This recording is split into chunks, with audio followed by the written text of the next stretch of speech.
Okay, I'm going to call Washoe County Planning Commission Monday, April 20th, meeting to order. I've got a introductory statement for all participants. Any participants wishing to speak via Zoom shall sign in and identify themselves with their first and last names when they are called upon.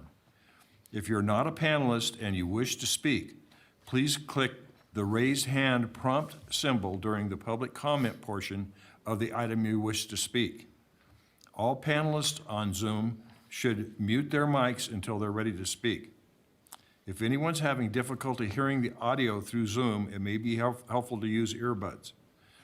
In order to be able to see chambers and presentations, please ensure you open an additional tab to stream Washoe County Live, Washoe County TV Live, or YouTube. Please be aware that YouTube may have a delay versus the actual chamber proceedings. And with that, I will call for a determination of quorum. Larry Chesney. Present. Francine Donchik. Present. Jim Barnes. Here. Thomas Bruce. Here. Sarah Savilicek. Here. And Katie Nelson. Here. We have a quorum. Okay, I'm going to lead us in the pledge. Pledge allegiance to the flag of the United States of America and to the republic for which it stands, one nation, under God, indivisible, with liberty and justice for all. Okay, council. Michael Large is our council tonight, and would just you for one give us the ethics law announcement?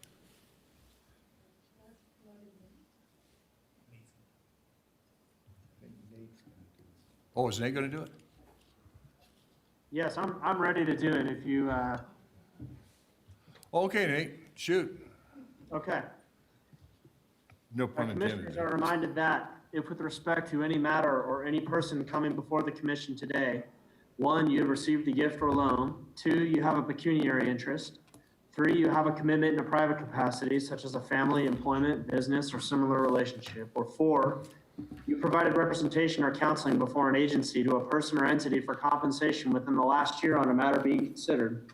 Then you must disclose that gift, loan, interest, commitment, or prior representation at the time the matter is being considered. And you must furthermore abstain from deliberation or voting on the matter if it is clear that the gift, loan, interest, commitment, or prior representation would materially affect the independence of judgment of a reasonable person. Commissioners are also reminded that under the Planning Commission rules, if you have had any contact outside this meeting with any persons interested in a matter coming before the commission today, you should disclose the nature of that contact at this meeting. Thank you, Nate. Can we have the appeal procedure, please? Most decisions rendered by the Planning Commission are appealable to the Board of County Commissioners. If you disagree with the decision of the Planning Commission and you want to appeal its action, you may do so in writing within 10 calendar days from the date that the decision being appealed is signed by the Planning Commission Chair and or the Secretary of the Planning Commission, filed with the Secretary of the Planning Commission, and mailed to the original applicant in the proceeding being appealed in accordance with Washoe County Code. Please call the planning staff immediately at 328-6100 for information on the appeal procedure and application fee. Thank you. Do we have any public comment? We have no public comment. Okay, seeing there's no public comment. Before approval of the agenda, it's been requested that we move item B to the first item, and we'll drop item, the item A will be our second item on the agenda.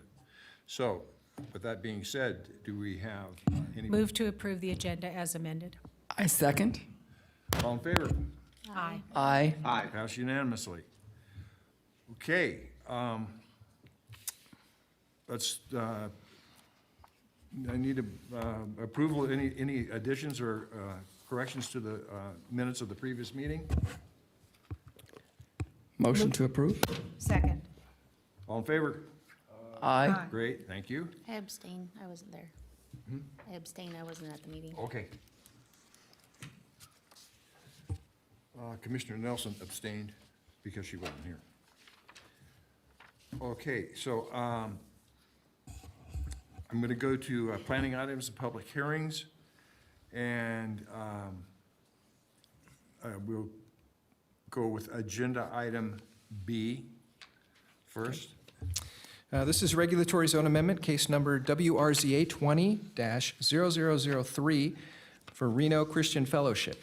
For possible action, hearing, and discussion to approve a regulatory zone amendment for 3 parcels, APN 049-153-10, 11, and 12, totaling 12.55 acres from low-density suburban, LDS, 1 dwelling unit per acre, allowing up to 12 units, to medium-density suburban, MDS, 3 dwelling units per acre, allowing up to 36 units.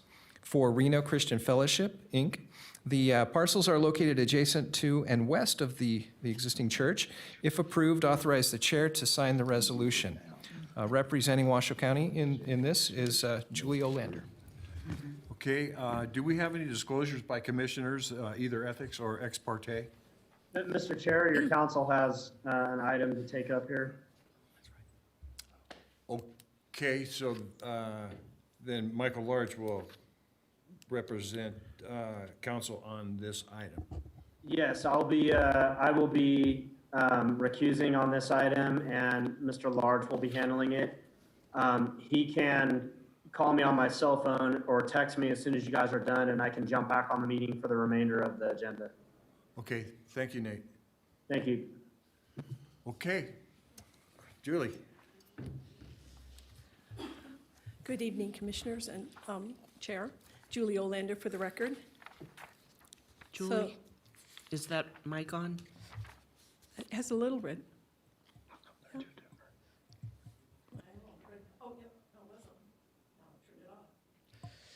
It's on. So this is a zone change for the 3 parcels. This is where it's located off Zalozzi Lane, as Trevor said earlier, adjacent to the church. The change is requesting a change from low-density suburban LDS to medium-density suburban MDS for the 12.5-acre parcels, the 3 parcels together. Here's the side-by-side comparison of the zone change. You can see the outlining in yellow where the 3 parcels are, and then if it was to be changed to MDS, it would go to the pink color. So the surrounding areas are primarily LDS also. I just want to bring that to your attention. Besides the church, which is public and semi-public facility, PSP. The current parcels are vacant currently with some native vegetation on them. They are owned by the Reno Christian Fellowship Church, RCF. RCF at one point had thought about expanding onto these parcels. However, they've concluded that they don't need that extra space and now feel like the best purpose of those parcels is to be zoned, well, to encourage housing there. And they like to encourage it with a little higher density than the low-density suburban allows. It is in these parcels are in the South Truckee Meadows area plan or within the Thomas Creek Suburban Character Management Area, which allows the MDS, the medium density regulatory zoning. As I showed, the surrounding areas are LDS besides the church, which is PSP. The lots primarily to the south are about approximately 22,000 square feet, and the parcels to the north are approximately 25,000 to 34,000 square feet. And I just want to point out the minimum lot size for LDS with the current lot, the parcels are zoned, is 35,000 square feet, and then the MDS is 12,000 square feet. The applicant has indicated that water and sewer are available in the area, and they just need to extend it to that site, those post parcels. Washoe County submitted a letter, and they indicated that the schools that this area would be zoned to is Lenz Elementary, the new Hers Middle School, Galena High School, and currently Lenz is overcapacity. However, when HERS goes online, which they're anticipating to be next school year, lens will change from K through 6 to K through 5. Sixth graders will go to HERS, and that will allow the population at lens to be under capacity. RTC did review the application. They had really no comment. They couldn't comment because there's not a development included in this zone change. They did point out that Zalezi is classified as a collector with low access control, that the 2040 regional plan has sidewalks added on Zalezi between South Virginia to Thomas Creek. And the roadways will be reviewed again with the 2050 plan that's going on currently by RTC. This did go before the South Truckee Meadows Washoe Valley CAB on March 5th. They recommended denial. There were many concerns. These are some of the concerns they had. They had citizens that were there had concerns about views, heights of buildings, access to the parcel. They didn't understand how the parcels would be accessed. The applicant can explain that a little further, I believe. They wanted matching property sizes.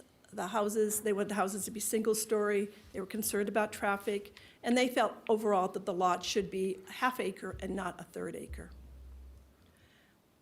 96 affected property owners were noticed, and as I've said, I received numerous phone calls, emails, and other correspondence. As I know you received a lot of emails that I printed off as late as I could today, so you could get all the emails that I've received these last few weeks I received after the staff report. You also had some emails in your staff report, I believe. This application did go out to numerous agencies. As you can see, it went to Washoe County, RTC, the school district, the state of Nevada, and so on and so forth. I received no recommendations for denial. Again, a lot of times we don't get recommendations of denials on these because they can't condition a zone change. So they recognize that they only could deny it if the services could not be provided at this location, and none of the agencies that were contacted indicated that. These are the findings, and also I just want to point out there is a finding in the Southwest Truckee Area Plan, Goal 20, that needs to be made, and that's listed in your staff report. I provide a possible motion, and I'm available for questions. I know that Mike Raley is also available on the phone and through Zoom, and he has a presentation, so I don't know how you choose to go forward at this time, but I'm available. Okay. Thank you, Julie. Do we have the applicant presentation? Good evening. Can everybody hear me? Yeah. For the record, Mike Raley with Christie Corporation here representing Reno Christian Fellowship. I did have a PowerPoint presentation. If that can be brought up, I'll walk you through it. Great. Is it up? Okay, I can see it now on the screen. Some of this may be not being able to see the slides that Julie put up. Some of this may be repetitive, and I apologize. But I will go through, if we can get to the next slide, please. Once again, just the request is, as Julie mentioned, the site is only just over 12 and a half acres, currently zoned low density suburban. We're requesting to go to medium density. Next slide. Once again, I think this was probably in Julie's presentation, but just to be safe, this gives you an idea, a perspective of where the site is. Essentially where Zalezi meets Ventana Parkway right there at the roundabout, which is where ultimately a future project will take access from, is the roundabout at just past the church. There is an easement in place to provide for legal access to that roundabout. Next slide, please. This just shows some existing pictures of the site. So you can see it's relatively flat, essentially developed to the north and to the south with single-family residential, as well as some single-family parcels to the east, I believe, of only which one is developed. And then if we could actually skip 2 slides ahead. Really, the reason that this is being requested, that the church has owned the parcels since 1980, and has been serving the. Did we lose him?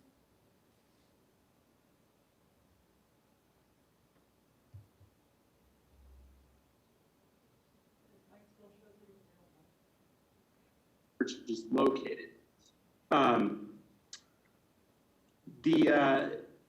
I think what's more important here, knowing that the church has been there for nearly 40 years, they have a vested interest in the community and to what is going to be developed there in the future. The church isn't going anywhere, and they've been there for a long time, and they plan to be there for a long time more. If we can go to the next slide, please. When you look at what's being requested, the existing LDS zoning allows for 12 units at a density of 1 unit per acre. What's being proposed is an upzone to MDS, which is a moderate increase to 37 units. So it's not a tremendous increase in density, but it is a moderate increase. What I think is really important to consider is if you look at kind of the surrounding patterns of development. Southwest Vistas, which is to the north, is a common open space development. So although the lot sizes, as Julie mentioned, directly on the kind of that southern border of Southwest Vistas are about 25,000 square feet, with some that are larger. The project includes lots that are much smaller at 9,000 square feet. So comparable to what would be allowed in MDS. And Thomas Creek Estates to the south, even though that's zoned LDS, is non-conforming LDS. Most of those parcels are about 1/2 acre in size. So we see this as a kind of a good transition between what's existing out there now and what could be built on our site. If we can go to the next slide. This chart is taken directly from the Washoe County Development Code. And hopefully I'm not sure how easy it is for you to read on your screens, but you'll see the little box that's highlighted in yellow, showing that the proposed zoning of MDS has the highest compatibility rating per Washoe County standards with all surrounding zoning categories there. So it meets the requirements of the development code. We can go to the next slide. This is an infill site. The infrastructure needed to serve a future project is already in place with ample capacity. The Washoe County School District has provided data demonstrating that all schools that serve the site have available capacity. The proposed zoning is consistent with the regulation, goals, and policies of the Southwest Truckee Meadows Area Plan. MDS is specifically an allowed zoning designation within the Suburban Residential Master Plan designation. And what I think is most important, I know some recent projects have been reviewed by the commission.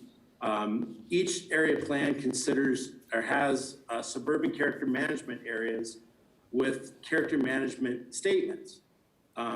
MDS is permitted, it's called out as a permitted zone and consistent with the Thomas Creek Suburban Character Management Area and the character statement included in the area plan. We're not asking for any amendments to the master plan, to the character statement, to what was envisioned in the master plan. I think it's important to note. If we go to the next slide. This zone change does not grant a right to construct new homes. There's no project being proposed at this time. The future site development will include a process very similar to what we're doing today. It will have to go to the Citizens Advisory Board, and a tentative map will have to be brought forward back before this planning commission. A lot of the comments and concerns that were received related, as Julie mentioned, concerned to heights of homes, views, lot sizes, all open space, relationships with the built environment. That is all something that can be conditioned with the future tentative map.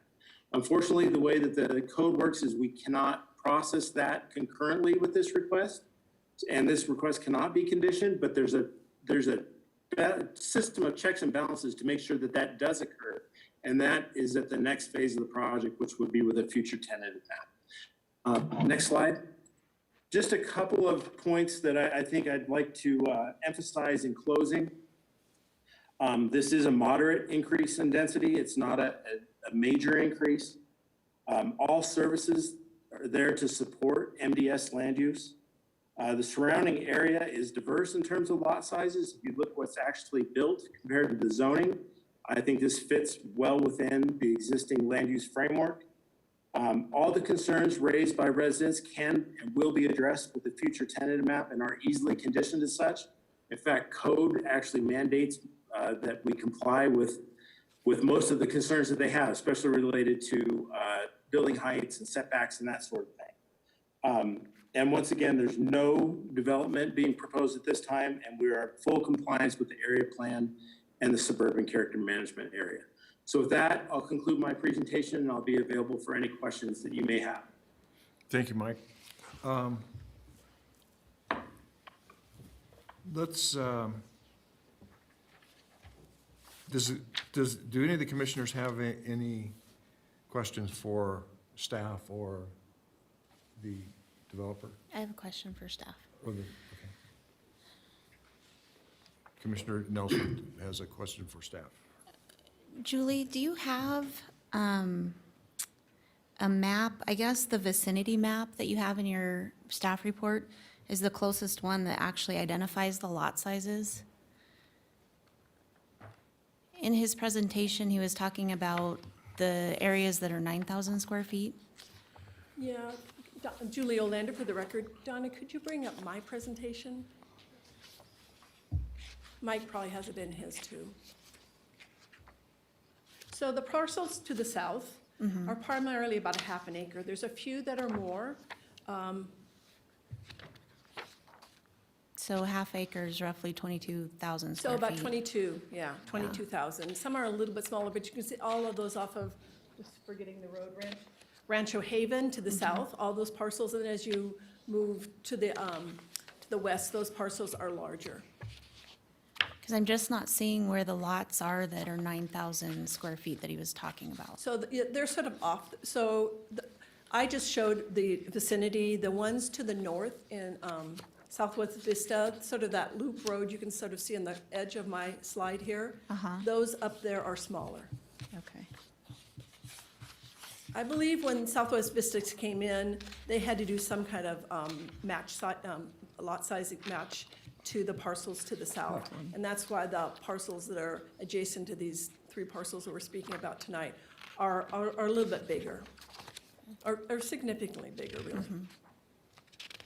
Thank you. Any other questions? So I'd like to open it up for public comment. Do we have any public comment? I think he, Oh, did you have a question? Well, raise your hand. I'm sorry. I'm not clairvoyant. Is this on? yes. Okay. Number one, and this may be addressed to Mr. Rayleigh, but I'm looking in Exhibit G, page 8, the yellow box, and that he said was the most compliant, and it appears to be beside the LDS-2 designation as opposed to the MDS designation. Comes from the top down.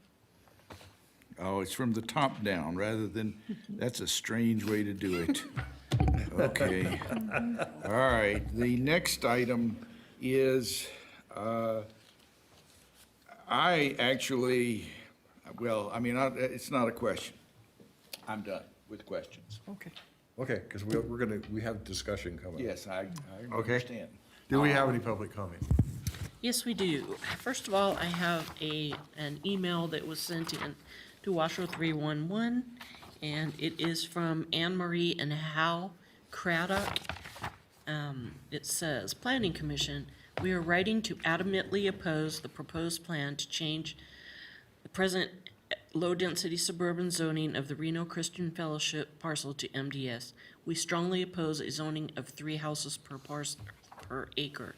The county approval of 2 houses per acre would be in line with the existing adjacent neighborhoods. Our property would be greatly impacted by any change since we back up to the proposed site. Our entire Southwest Vista neighborhood would be negatively impacted by increased traffic and the decrease in our home value with 3 or more homes per acre.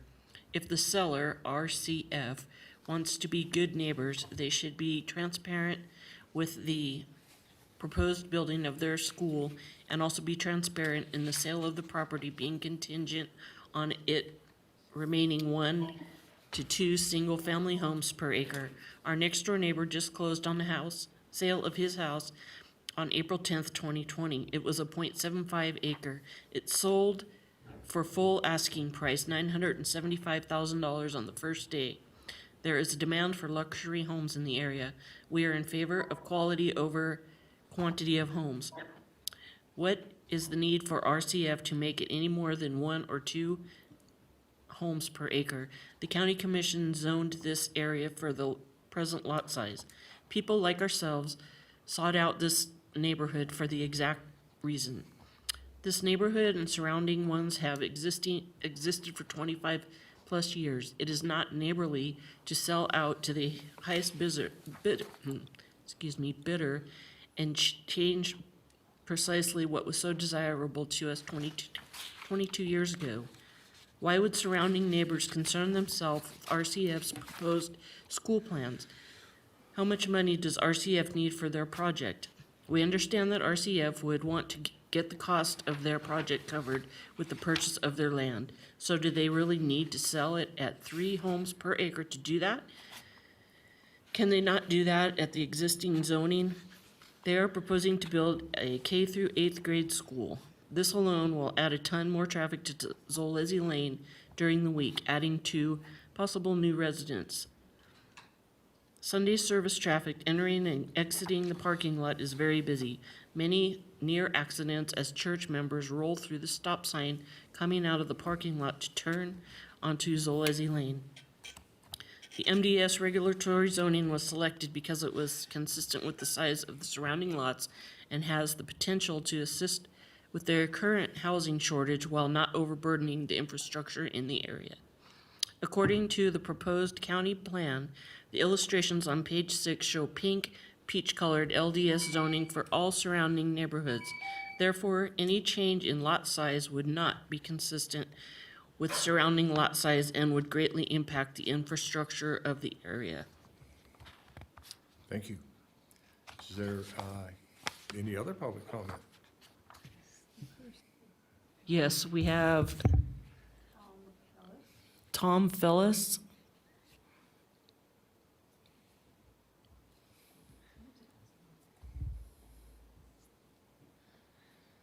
Are you with us? Not yet, hold on. Oh, We're trying to unmute him here. oh. Operator error. The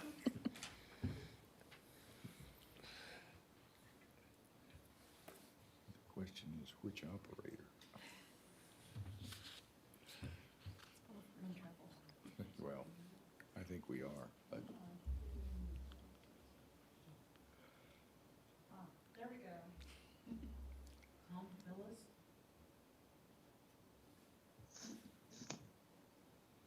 Sir, are you with us? Showing his mic is on. Is Tom Phillis there?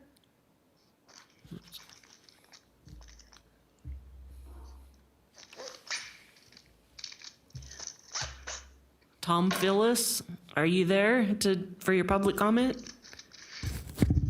Guess not. All right.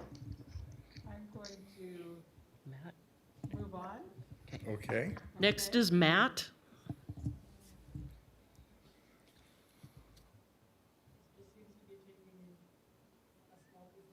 Yes, Matt is here. Okay, go ahead, Matt. Oh, good evening, Commissioners. My name is Matt Canopsis. I live at 13425 Welcome Way. And full transparency, I am a developer as well. Been a developer in town since we brought an office here in 1990. I know the Christie Corporation, a lot of respect for Scott, Mr. Raley. In this particular instance, I think calling this zoning change a moderate change, tripling the existing zoning all around this property, I don't think that's the definition of moderate. I would also, obviously we can't condition the approval, been through this process. Had the fortunate to come in front of you guys a few times, and most recently City of Reno. On Manzanita Lane, we just went through the Planning Commission, and the neighboring lots were 9,000 square feet, and we actually had to go up to 15,000 square feet to get it approved. We couldn't match density, and we also had to do flat roofs and make it very modern. So You know, this is a very suburban location. It is technically an infill project, but it's very far south of town. It's not like it's in the middle of town where increasing the density is commonplace. In this case, you're literally tripling the density of everything around it.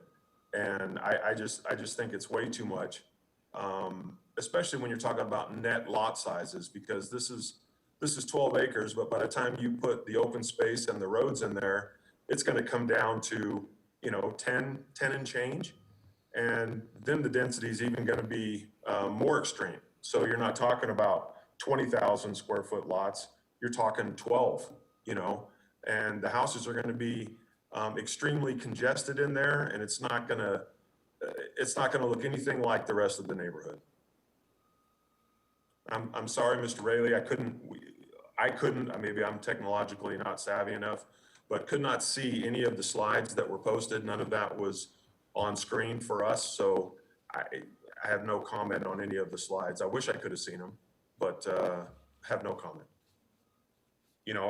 One last thing, I did go through the trouble of, there are 18 lots that kind of surround this piece of parcel. And if you average out those 18 lots, it's 0.9 and change of an acre. There's 3 of us that have 2.5 acre parcels on the west. And, when every lot line that touches this piece of property averages out to basically an acre each. It's not right to go all the way down to MDS, I don't think. Okay. That's all I had for you, commissioners. Thank you for your time. Thank you. I want to make an announcement. If you are watching this thing on YouTube, you will see the presentations that are given here. Or on the streaming, the Washoe Live too, right? On Washoe Live, are they on both of them? Show the presentation? Okay, good. All right. Any other further public comment? Next is Adam Auerbach. Adam Auerbach here. Can you hear me? Yes, carry on. Very good. I hope everybody's safe and well. I own 2075 and 2035 directly adjacent to 2075. So I own 2 properties on Rockhaven Drive, which is on the south side of the properties in question here. And obviously, I'm another concerned neighbor, and I believe strength in numbers. I'm just curious as to why, if they've already designated the area low density, why would we even need to change it to medium density? There was a reason they had it designated low density to begin with. So I agree with what Mike had said, that dividing that into smaller parcels is just going to take away from the aesthetic beauty of the area.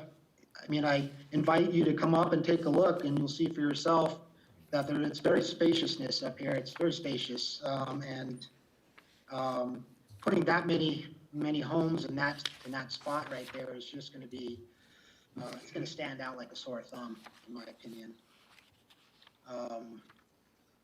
So obviously I'm opposed to this. I had a couple other ideas. I don't know if this would be an option. If the church is willing to sell the land, perhaps other neighbors, maybe myself, could make an offer and just buy the land but not develop it, just so it stays as open space.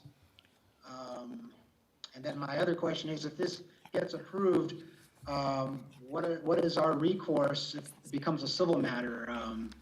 Maybe a class action suit to prevent it, but I don't know. This is the first time I've ever been through an event like this.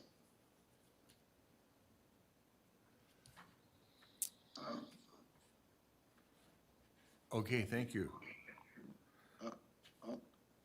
Do we have? Can you hear me? Are you still speaking? It just says I'm muted. I don't know if there's something wrong with the webinar. Oh, I'm done, but thank you. Yep. Okay, Hello? thank you. Thank you.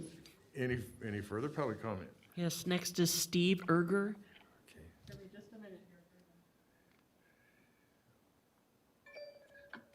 Hi, my name is Steve Erger, and I live with my wife, Linda, just to the north and downhill from the proposed site at 5131 West Acoma Road.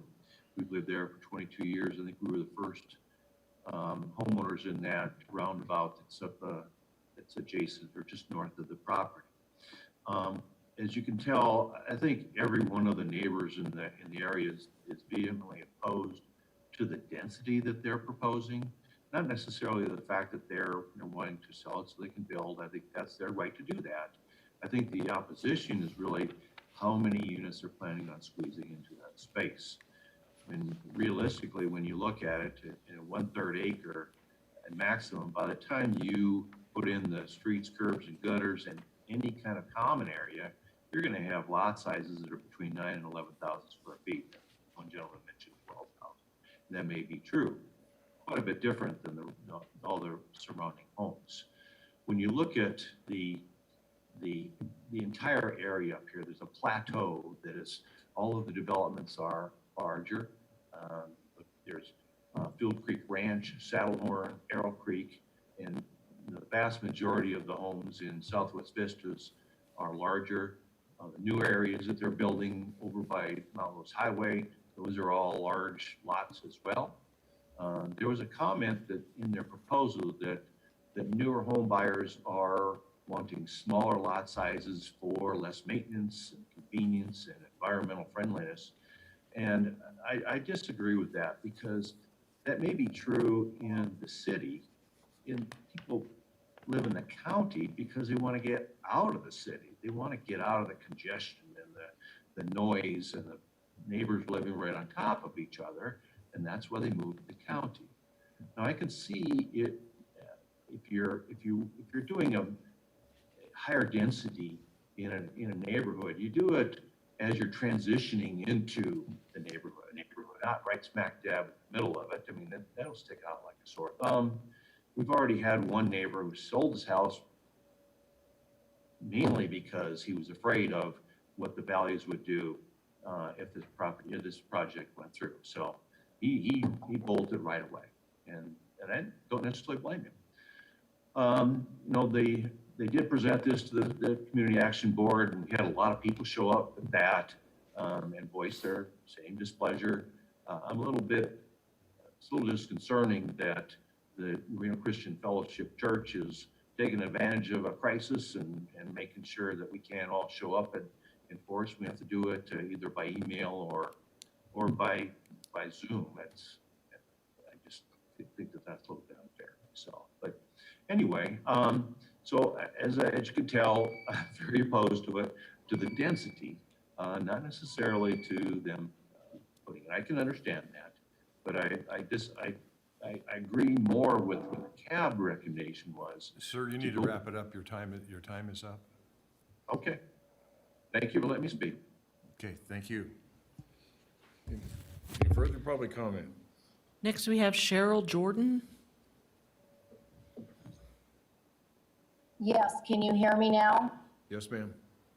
Yes, I too, my husband and I are homeowners from around 20 years. We live on 5121 Acoma Road. We border the property directly to the north, and we are opposing this zoning proposal. Their argument of the compatibility with lot sizes, I just don't even see how that's possible.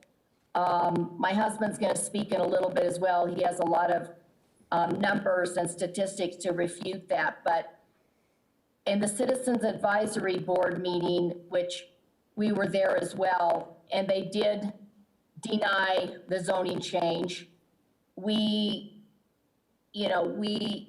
thought that that was something that should be recognized and looked at and valued for the concerns that the Citizens Advisory Board did voice at that meeting. Those are still valid concerns, and we still have those concerns. Also, as far as the compatibility, their full argument is based on that. Our lot here is 27,000 square feet, almost 20,000, 28,000. all of our neighbors have equal-sized lots, which does not even come close to what they're talking about, especially with the roads and all of that, the 11,000 square foot size of lot. So right there, we refute that compatibility issue. The other thing, the others have mentioned, property values based on these small lots. It just seems like a small area that they're trying to squeeze in. I know they refuted the spot zoning claim, but if you look at the surrounding area to put medium density housing in that little area, it looks like spot zoning. The access is a concern off the roundabout as well. Again, they talked about the views. We bought here with homeowner rules in place stating one level only to preserve and protect those views. That's what we're looking to preserve. That goes along with our property values as well. So again, we oppose this. We refute the compatibility issue. It's not consistent with surrounding lots on the north, on the south, and on the west. And anyway, we just appreciate that you listen to this and appreciate our valid arguments opposing this zoning change. Thank you. Thank you. Any further public comment? We have Dr. Gerald Lent.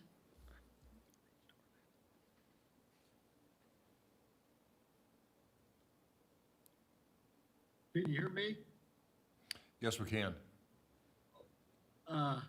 Members of the commission, for the record, my name is Dr. Gerald Lent, and I reside at 5100 West Tacoma Road in Southwest Vistas, directly to the north. I have lived in Reno since 1950 and resided in Southwest Vistas since 1988. I am opposed to this regulatory zone change from low density suburban to medium density suburban by Reno Christian Fellowship. This is not a compatible usage of this land. This is an island between low density suburban zoning, which completely surrounds this property. Every way around this property is low density. It has been zoned low density suburban for over 20 years now. And now someone wants to put an island of medium density suburban in this area with no possibility of a barrier between the low density suburban and medium density suburban. This land was given to the Reno Christian Fellowship for church activities such as gym or et cetera, not to make money by selling for a medium density suburban subdivision. Now, I could not see the presentation, none of us could, of what was given by Mike Rayleigh. But again, I repeat, this is not a compatible usage by the spot zoning, and I'm strongly opposed to this request.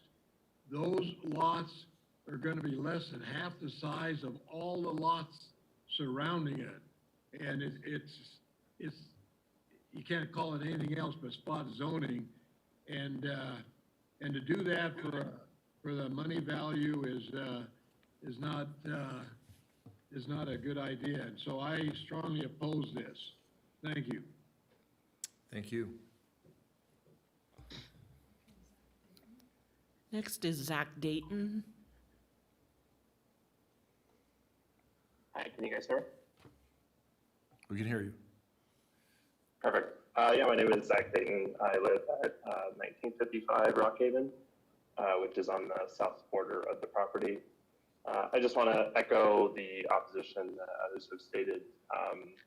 You know, our parcel here is a half acre, and I think, you know, and obviously on the other side there are larger parcels, so it's not a smooth transition by any means. Yeah, it just it doesn't match at all, and doesn't make sense. So that's all. Thanks.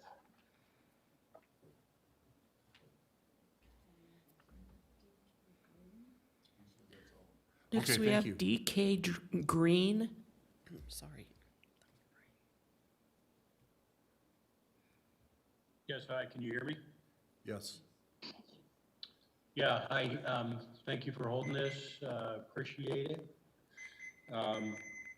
Yeah, I have to echo what has been said previously. We adjoin this property to the north. And have to echo what Matt, Adam, Steve, Cheryl, Dr. Lent, and Zach relayed with regard to the property size. It is absolutely inconsistent with the surrounding environment and the lot sizes. Access and egress, as indicated previously, I couldn't see the presentation. So it was unclear to me, other than coming in off the roundabout, how access to these lots was going to be obtained. And is it only a one-way in, one-way out? And so you have traffic coming into and out of these properties along that roundabout, which is at an odd angle. If they're going to come in along the existing Zalesi roadway. And I can't tell from the schematic that's in the staff report whether or not access to Welcome Way is intended on the north side of that northernmost of the east-west oriented lots. Just unclear. So, and I agree, it looks like spot zoning. And it's seems a little odd to deviate from the LDS that's currently on the properties, and somewhat disingenuous to try to move towards a medium density zoning. That's it. Thank you. Thank you. Next. Next, we have M. Jordan. Yes, good evening. This is Mike Jordan. My wife spoke earlier. I reside at 5121 West Tacoma Road. One of the many properties on the northern border to the properties in question. I just want to echo, Matt Canapsis talked about the lot sizes. I'm going to go a little step further, and I, did the research on there's 37 homes that directly border the Reno Christian Fellowship property, the developed property and the undeveloped property that we're discussing. And, when you look at those 37 homes, the average acreage for those 37 homes is 0.78 acres. So again, when you look at the proposed 36 homes within that property that are proposed to be squeezed in there, it's a dramatic reduction in square footage per lot, and it's totally out of place within the whole neighborhood. At 0.78 acres, that's almost 34,000 square feet. And the discussion earlier was talking about, 11, 12, even 9,000 square foot lots. So it's totally incompatible with the neighborhood. And again, strongly opposed to this rezoning from LDS to MDS. Thank you very much for your time. Thank you. Next is Dave.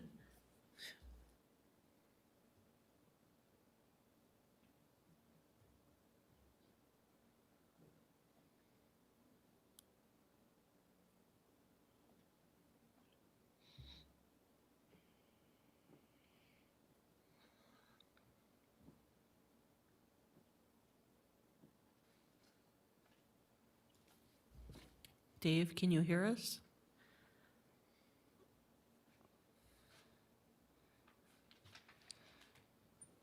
Okay. How about Michael? Michael Black?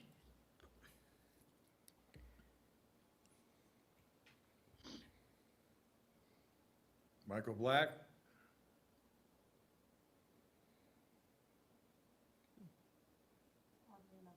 doesn't show a microphone at all. Maybe he doesn't have the option on his end. Oh, there we go.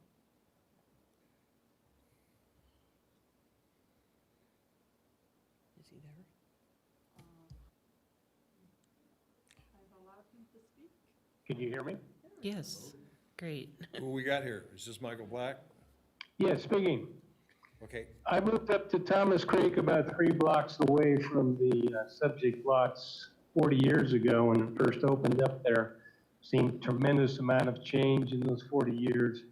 A little over 20 years ago, I moved over to about half a block away from the subject lots. Can you hear me? yes, carry on. He's streaming and trying to talk. Sounds like background noise.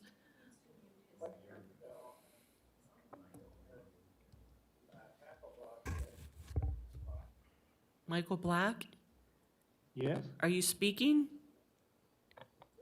Are you through or are you? I looked at all of the lots directly contiguous to the 3, and it comes up 0.9 acres. I looked at all of the lots within 2 lots of the subject change, and it comes up to 0.95 acres.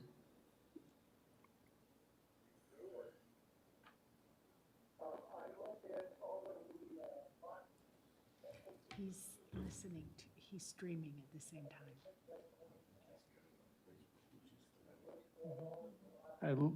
I looked at the county map, and I can't find anything anywhere close less than half an acre.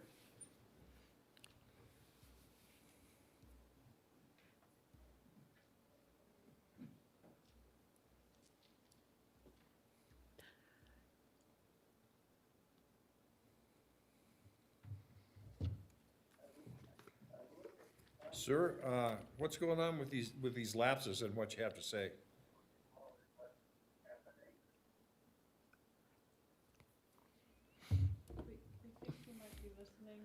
He is, he's streaming. Mr. Black, are you watching the meeting on YouTube, or are you streaming it? I'm streaming it on Zoom. Okay, can you please mute the streaming? He said he's streaming on Zoom.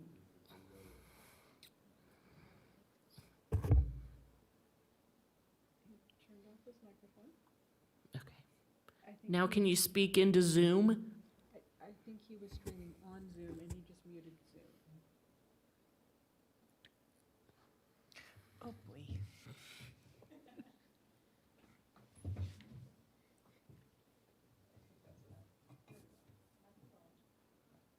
Okay. Okay, would you like to start now? Or finish. Okay, can you hear me now? Yes. Yes. Okay. As I said, I've lived up here for 40 years, and I've seen a lot of changes, and I've seen nothing in this whole area that compares to what they're trying to change.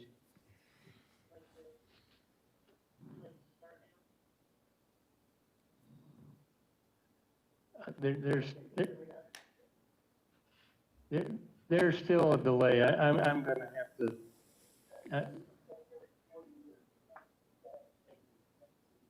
There is a delay between Zoom and if you're streaming it live, so you need to turn off your streaming and then speak through the Zoom. But we do have the gist of his comments.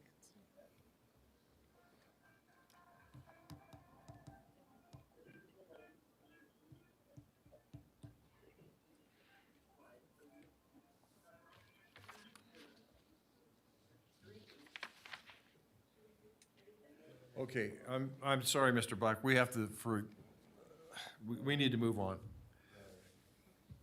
Okay, next is Dave. Well, 1 minute. This is like a call-in on the radio. If you have your radio on and you call in, at least a 10-second delay. You go, blah, blah, blah, blah, blah. Shut the sound off of the streaming. And state your case, and it'll be there. And we need to tell them that. I told them that at the beginning, in the introductory statements. Beginning, but it's like a call-in radio show. It's Well. where we are, and you tell them every time. Or it Moving goes along. on and on. Do you want to give Dave a try again? Yes. Dave, you're up next. Are you there? I'm trying to be, I don't know, can you hear me? Yes. Thank you. So I'm not really affected by this, but I live in the county. I normally go to the meetings in person, and I understand the attempt to do this through this technology. I was not able to see the slides at the live stream. It just had the Washoe logo. I switched over to Zoom and been kicked out a couple times. So my comment is I would request that you table this till the technology works or till people can actually see the information. I do appreciate your service. Thank you.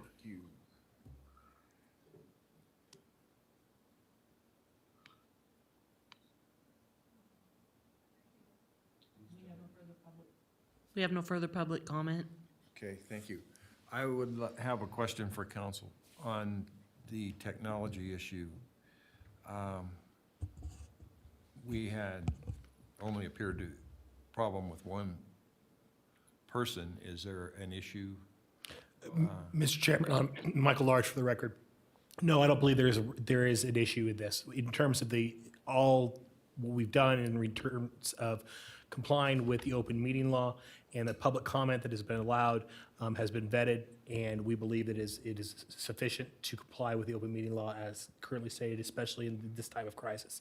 In regard to the last person's comment in regard to the presentation, all of those materials are available publicly online and can be reviewed by the public in general. So they've been made available prior to this meeting. Great, thank you. All right, seeing there's no more further public comment, do we have any commission questions of staff or the applicant? Mr. Chairman? Commissioner Yes, Savolacek. thank you. Just for clarification from staff and council, what is before us this evening is a regulatory zone change. There is no tentative map. There is no plan at all. All we have before us is a regulatory zone change. And through the chair, yes, ma'am, that is correct. Thank you. Commissioner Bruce. Yes, I had a question. I had some questions. Mr. Lloyd, there were questions at the CAB about LDS2, and it wasn't, to the best of my knowledge, it has never been clarified whether that was a alternative to the MDS, and if so, what would be involved? Thank you for the question, and again, through the chair. This issue was raised with the applicant on a number of occasions, with the understanding, however, that there are a list of allowable regulatory zones listed, identified within the Thomas Creek SCMA, and unfortunately, LDS2 was not one of them. It seems a little awkward that you would have MDS, which allows 3 units per acre, and LDS, which allows 1 unit per acre, but not an LDS2. And I think at the time that the area plan was written, I don't know that LDS was an option, and that's why it was left off the list. It would, however, require a master plan amendment with approvals through regional planning in order to make that change to LDS2. Okay.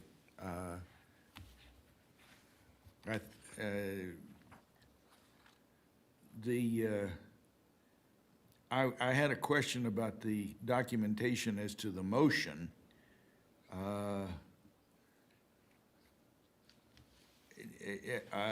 The indication has been that the CAB voted to deny the zoning, but that's not what the motion says.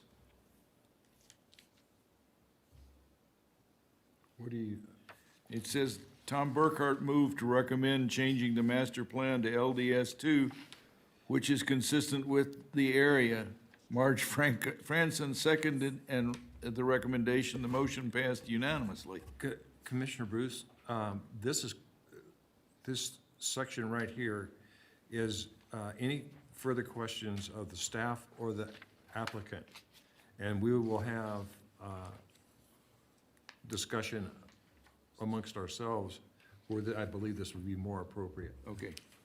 For clarification, though, Commissioner Bruce, the South Truckee Meadows Citizens Advisory Board action is on page 9. They denied it. Okay. Do any members of the commission have any further questions for staff or the applicant representative? That being said, I'm going to close the public hearing, and I'm going to open. And knowing the area as a whole, going from South Virginia on up through Arrow Creek, it seems to me that the MDS is more of a transition down where they have, like down by South Virginia, they just did a development right by the Montessori school, which is a larger dense, High density. high density area, yeah. So I just don't know that that going to a third, 3 dwellings per an acre is really appropriate in this specific area. That's just my 2 cents. Thank you. Any other discussion? I think, I would have to echo Commissioner Nelson's thoughts. This really, this density, in my opinion, doesn't fit the character of the area. It's totally out of character. And I also believe that going from 1 to the acre to 3 to the acre is a big leap. It's not just a little bump, as was insinuated by the applicant's representative, so. especially when you're talking 12 acres. Yeah. You know, if it was the 4-acre parcel, then it's Right. a little different. Yeah, we're talking 12 point something. So, any further discussion? Then I would call for a motion.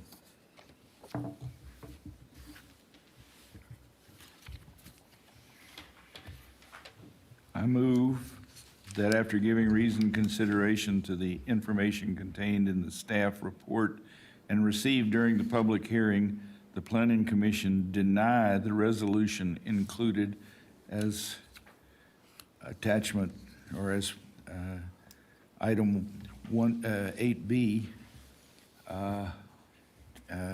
being case number WRZA 20-003, having made the following findings in accordance with Washoe County Development Code, Section 110.821.15, parent D.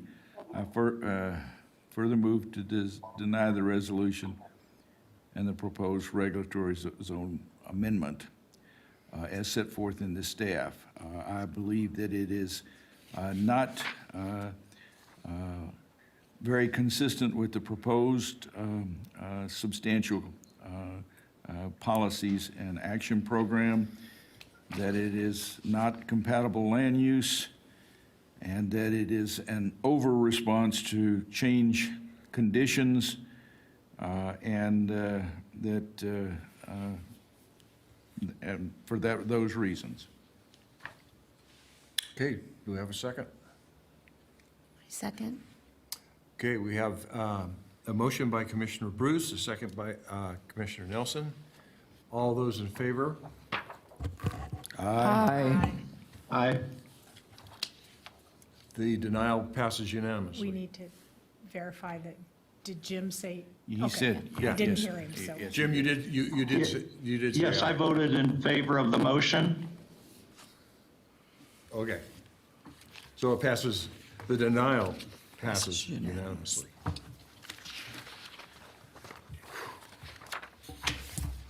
Okay, we'll move to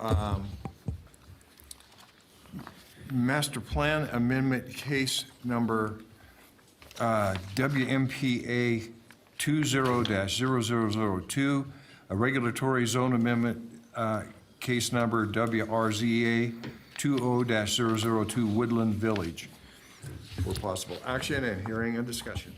Okay. This is a two-part request. Number one, to adopt an amendment to the Cold Springs Area Plan, a component of the Washoe County Master Plan, to change the master plan designation on 71% of a 4.2 acre parcel from suburban residential to commercial, with 29% or 1.2 acres currently suburban residential SR to remain SR. This proposal, if approved, would result in 71% of the parcel being designated commercial and the remaining 29% designated suburban residential, and then if approved, authorize the chair to sign a resolution to this effect. The second part of this request is subject to final approval of the associated master plan amendment change and a finding of conformance with the Truckee Meadows Regional Plan to recommend adoption of an amendment to the Cold Springs regulatory zone map to change the regulatory zone on 71% of a 4.2 acre parcel from public and semi-public facilities to neighborhood commercial. The remaining 29%, or 1.2 acres of the parcel, which has a zoning designation of PSP, will keep the PSP designation. And if approved, authorize the chair to sign a resolution to this effect. And once again, representing Washoe County on this matter is Planner Julie Olander. Okay, do we have any disclosures, ethics, or ex parte? Is Nate back on? Yes. Nate, you with us? Yes, I was just gonna say, Mike Large Okay. left. Do we have any? No. No. Okay, all right, let's, Julie. Shoot.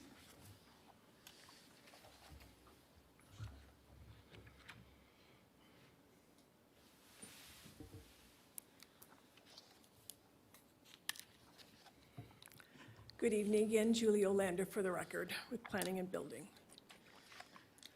Here's a vicinity map where the master plan and zone change are proposed. It's out in the Cold Springs area. This is a master plan amendment for 71% of a 4-acre parcel from suburban residential to commercial, with that 29% staying suburban residential. And then a regulatory zone amendment on 71% of the 4-acre parcel from public and semi-public facility, PSP, to neighborhood commercial.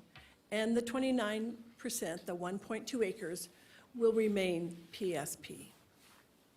Here's a existing and proposed master plan. You can see the portion of the parcel is going to remain suburban residential.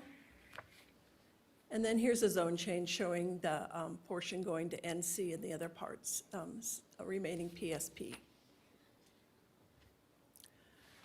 As I spoke, that one portion and that's where the Family Community Center is located, the 12,000 plus Family Community Center is on the northeastern section, and also there's a surrounding parking area in that location too.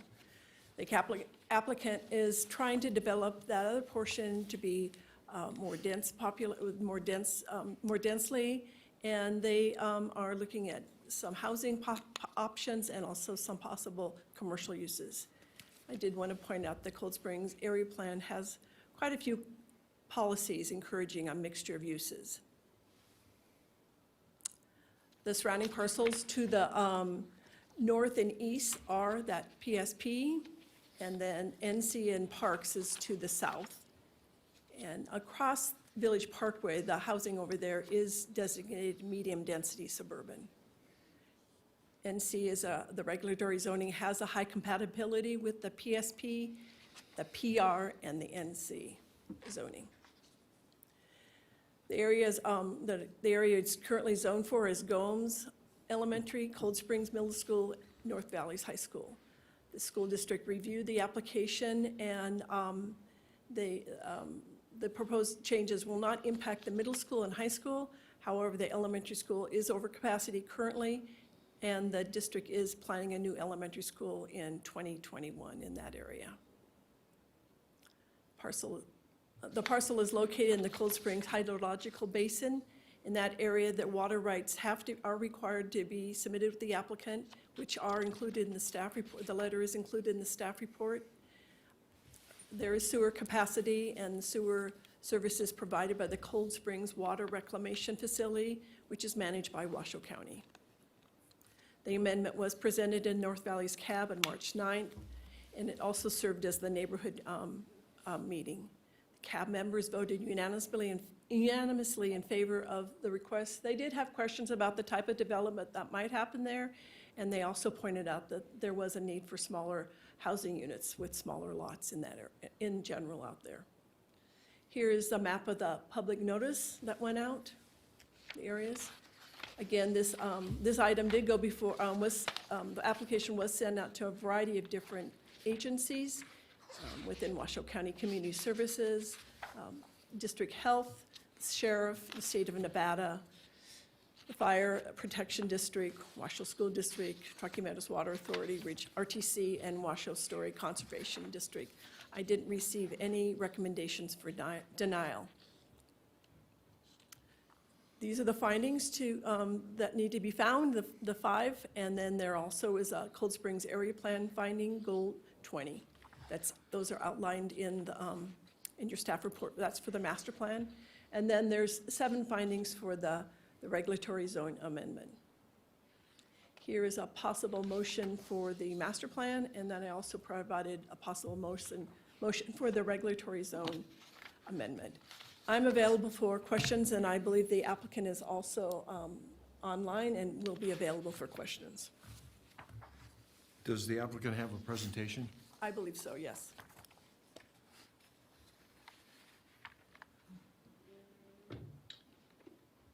Good evening. Can you hear me okay? Yes. Well, thank you very much, Mr. Chairman, Commissioners. For the record, Andy Durling with Wood Rogers representing Lifestyle Homes. It looks like my presentation's up there on the title slide, so if you can switch to the next slide, please. This is a single parcel, a 4.2 acre parcel located in the heart of Cold Springs, Woodland Village to be specific. This is identified in the Woodland Village overall master plan as the town center. It is also in the Cold Springs area plan and called out, as Julie mentioned, as being appropriate for a mix of uses. In fact, the area plan itself calls out that there should be a mix of commercial and residential on the same parcels. And this action tonight will help to facilitate those goals that are in the Cold Springs area plan. Next slide, please. What we're requesting tonight, as Julie mentioned, is master plan amendment from suburban residential to commercial on 71% of the parcel, and a regulatory zone amendment from public, semi-public to neighborhood commercial on that same portion. Next slide, please. This parcel is partially vacant, especially that frontage piece that is the bulk of the area that's being remaster planned and rezoned as a request tonight. The back half of the parcel is home to the Cold Springs Family Center. That's the rec center for the Cold Springs community. It's along an existing collector village parkway that provides access to US 395, and existing infrastructure, including water and sewer, is actually on the property. Next slide, please. The existing master plan is suburban residential, and the existing zoning of public to semi-public. You can see with the surrounding land uses and zoning as well. To the north and east is the Cold Springs Middle School, just for wayfinding. Next slide, please. The proposed master plan, we're asking for 3 acres of commercial. The remaining 1.2 acres of suburban residential will remain for the family center there. The 3 acres of commercial is compatible with the land uses surrounding it, the most namely the existing commercial area that's to the south of it, about 5 acres of commercial to the south. This commercial is ideally and centrally located in the town center and helps make up the overall community village or community vision for Woodland Village. This will help provide a mix of different types of land uses that allows for not just commercial, but also some different types of housing that will be favorable to diversifying the housing stock that is out there in Woodland Village. Next slide, please. The rezone request is for that same 3 acres going to neighborhood commercial. Neighborhood commercial is a conforming designation within the land use that's been proposed, and it'll also provide, as I said, that wider range of housing options in addition to the commercial options that'll be able to provide more missing middle housing, which is so desperately needed, especially in this area where most of the housing stock is made up of 30-acre lots. Next slide, please. Just looking at some of the overall, project impacts. This is, as I mentioned at the beginning of my presentation, it's consistent with the Cold Springs area plan. It actually is encouraged to have a diverse mix of uses in this specific location. This would be a continuation of the existing commercial that is to the commercially zoned property to the south. On the aerial, you'll see on the very south portion, on the south side of the park, there is an existing commercial building about 7,000 square feet, has the existing Village Grill, a small restaurant, a small tea shop, as well as a daycare center as some of the uses. So we're envisioning that there could be some additional smaller community style commercial uses that could go in here in addition to some mixed use housing. The infrastructure, as I said, is on the property or adjacent to it in the street and there in order to support future intensification of this property. Next slide, please. So just to summarize, we're asking for a master plan from suburban residential to commercial and public, semi-public to neighborhood commercial on about 2/3 of the site. This is allowed and encouraged within the Cold Springs area plan. This would support infill development where infrastructure is already available. And it would support also changing community needs and needs for more diverse housing stock in the area. This project does meet all the findings, and as Julie had mentioned, it also received unanimous approval from the North Valley Citizens Advisory Board. So with that, next slide, I am available for any questions and would be happy to answer any questions that you may have. Okay, thank you, Andy. Do we have any public comment? We have no public comment? We have no public comment. Any commission questions of staff or the applicant's representative? Mr. Chairman. Commissioner Savilicek. Not a question, but a comment for Mr. Durling. Your slide presentation was extremely hard to see with white ink on a green background. So future presentations, you might take that in consideration. Yeah, I noticed that also. Okay. Sorry about that, duly noted. Okay. Well, seeing there's, I'm going to close the public hearing, bring it back to the commission for any discussion. Then I guess I'll just call for a motion. Mr. Chair? Go ahead. I'm prepared to make a motion, and I will combine the master plan amendment and the regulatory zone amendment. I move that after giving reasoned consideration in the information contained in the staff report and information received during the public hearing, the Washoe County Planning Commission adopt the resolution included as Exhibit A to this staff report to amend the master plan as set forth in master plan amendment case number WMP A20-0002, having made all of the following findings in accordance with the Washoe County Code, section 110.820.15, paren D, and the required Cold Springs plan finding. I further move to certify the resolution and the proposed master plan amendments in WMP A20-0002 as set forth in the staff report for submission to the Washoe County Board of Commissioners and authorize the chair to sign the resolution on behalf of the Planning Commission.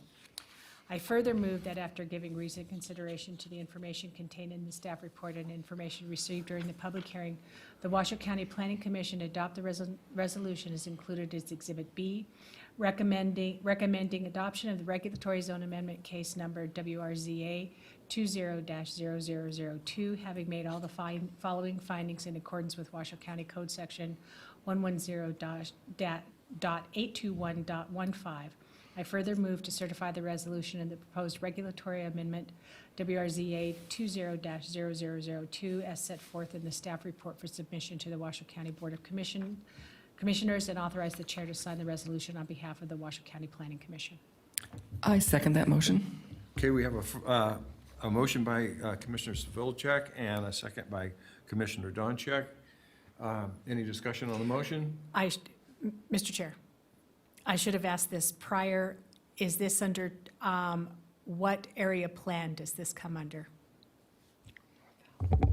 This is the Cold Springs area plan. No, I'm sorry, regional plan, 2019 or 2012? Oh, it is under the 2019 regional Okay, plan, thank you. yes. All right. Then I'm going to call for a vote. All in favor? Aye. Aye. Let's note that Commissioner Barnes voted aye. It's unanimous. That passes unanimously. Thank you. Thank you very much. Good night. Thank you, Andy. Okay, going to move along to item C, abandonment case number WAB 20-002, Jim Tahoe Boulevard Row abandonment. And we have, Eric's right on time. Okay, thank you.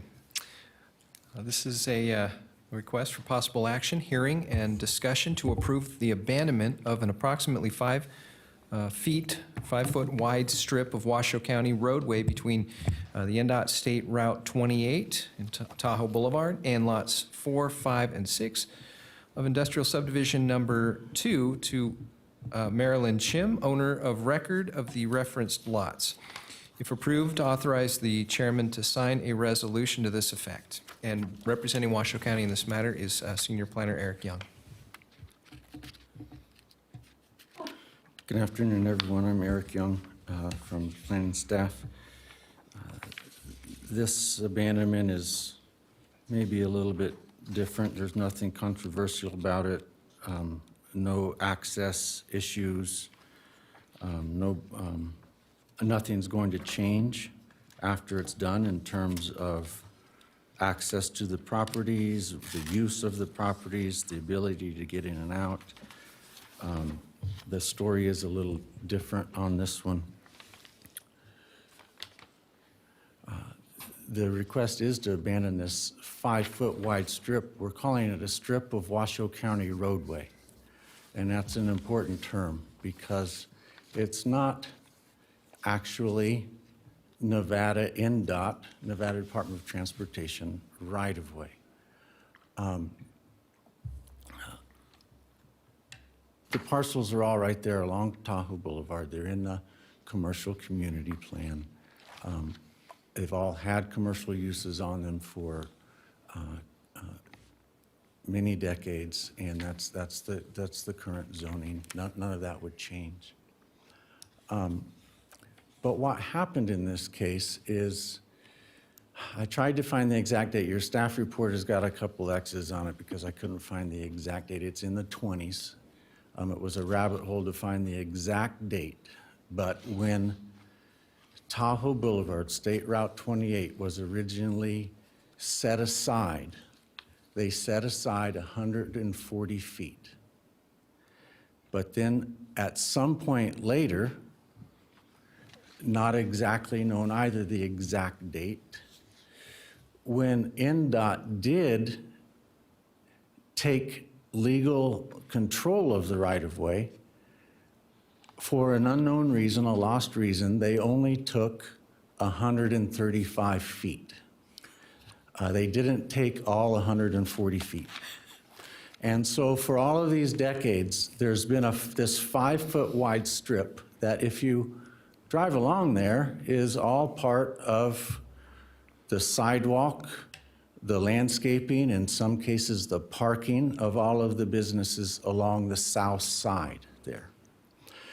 And so recently what's happened is NDOT is beginning to request their permit process, their lease process for the ability to use that NDOT right-of-way, the portion that is actually in the 135 feet, because you also remember that the road is not nearly that wide.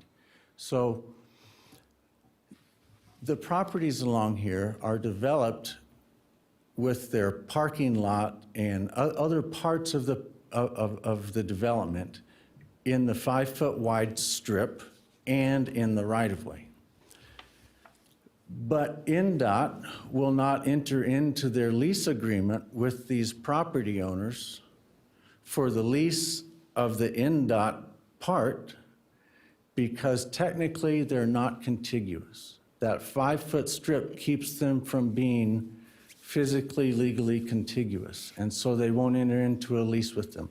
And this wasn't even, the 5-foot strip wasn't even discovered until, you can see if you look in the staff report, there's a long email trail where they tried to figure this out, and it was finally discovered that this 5-foot strip existed and that it needed to be abandoned in order for the property owners to move forward.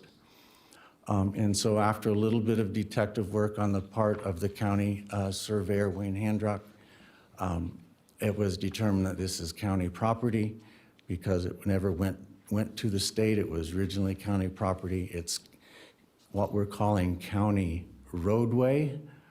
It is also right-of-way, but it's not part of the NDOT right-of-way. And so the request here is simply to abandon that 5-foot strip along the 3 parcels that Mrs. Chin owns. And that 5-foot strip will then be absorbed into her property. She'll be contiguous and will be able to enter into the lease and the permit process that the state is requiring her to enter into in order to maintain the status quo condition of her property. So that's an interesting story, but that's where it leads us. Like I said, in 1964, this subdivision was created, and this everybody just assumed that the 140 feet was all NDOT right-of-way, but this probably could have been taken care of at that time in the 60s, but it wasn't. So, and I'm going to answer a question before you ask it. I hope that's okay. Please. An obvious question would be, well, what about the rest of the property owners up and down there? What about their 5-foot strip? As we just discovered this, Ms. Chin wants to move forward, get this taken care of. We're looking into the existence of the 5-foot strip. Wayne Handrock is investigating it. And we're looking at the possibility of maybe notifying the rest of the property owners that they may want to also abandon that along the way. Or it could also be that NDOT will be knocking on their door next, because this is all precipitated by NDOT deciding that they're going to require those property owners who have developed some portion of their property in that 135 feet to get the lease and the permit that they require. So everybody has recommended an approval. There is a small set of conditions that goes along with it. Not much, but Wayne from engineering and the state NDOT had a small set of conditions. Here's a possible motion because staff is recommending approval. The possible motion is for approval as well. So I'm happy to answer any questions or go over as much of this as I can with you. Thank you. Thank you, Ray. So, Washoe County's the applicant, right? No, sir, the property owner is applicant. The applicant's representative is listening in. They have indicated that they don't have a presentation. Okay. And they were not intending to speak unless you had a specific question for them. They were thinking that might not be necessary, but they are listening in and available if you have a question. Okay. Do we have any public comment? Seeing as there's no public comment, is there any questions of staff or the applicant? Everybody is saying, no, there aren't any. Okay, so I'm going to close the public hearing and bring it back to the commission for any discussion. Is there any discussion? If there's no discussion, I'm ready to make a motion. Well, you certainly may. Thank you. I move that after giving reasoned consideration to the information contained in the staff report, information received during the public hearing, the Washoe County Planning Commission approve with conditions included as Exhibit A in the staff report, abandonment case number WAB 20-0002 for the Chim Tahoe Boulevard row abandonment, having made all three findings in accordance with Washoe County Code Section 110.806.20. Very good. Do we have a second? I'll second. So we have a motion by Commissioner Doncheck and a second by Commissioner Slavichek. Is there any discussion on the motion? Being none, I'll call for a vote. All in favor? Aye. Aye. Thank you. Let's note that Commissioner Barnes remotely said aye. It passes unanimously. And we'll move on with the rest of the meeting. Let's see, where are we at?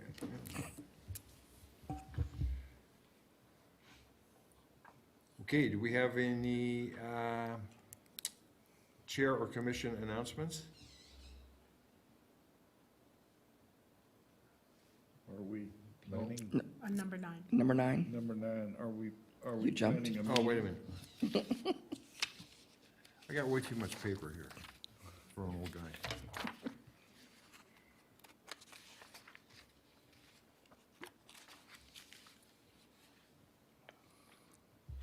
Chair and Commission, any future agenda items?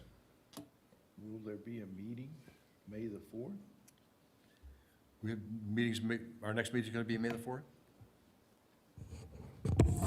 As far as I know, we are still scheduled for May the 4th, yes. Okay. Okay. Any requests for information from staff?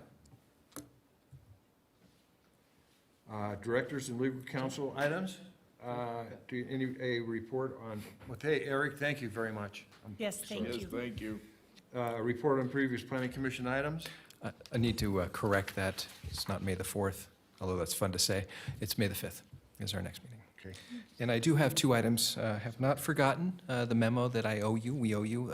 The Lance Bill made the request to the manager's office. They've been very busy these last few weeks, so we'll get that to you shortly. Okay. And then secondly, good news, the county commission just appointed the newest planning commissioner. That will be another Larry Payton. So anxious to. You guys are?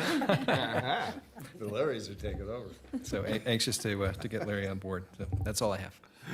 Okay, thank you. Any general public comment? Seeing none, I would call for adjournment. Motion to adjourn.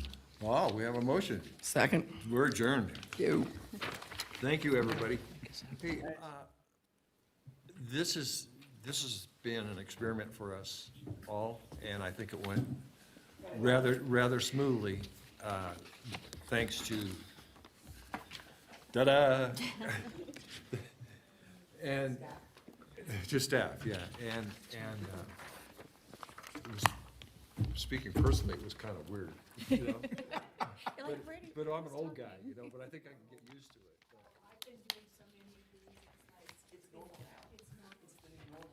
Yeah, yeah, it is.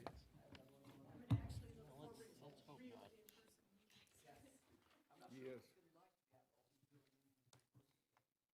So I want to thank everybody, and we'll see you shortly, a couple of weeks, huh? May 5th.